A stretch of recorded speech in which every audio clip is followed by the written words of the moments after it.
Hello everybody. This week's tech tip is going to be super short and sweet. A question we get asked all the time is, how do I record my screen? Sometimes people will buy expensive software or they'll download those free software that have limitations like how much time you can record your screen. Well, here's the good news. If you have Windows 10, and at this point you probably do, there is a free built-in screen recorder. So let's get started and show you how to do that.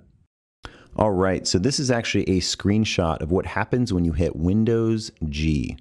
This is up at the top is the Xbox game bar, and what we're going to be focusing on today is actually the capture widget. So the one right in the middle that looks like a camera, make sure that is selected, and that's going to pop up here in the top left.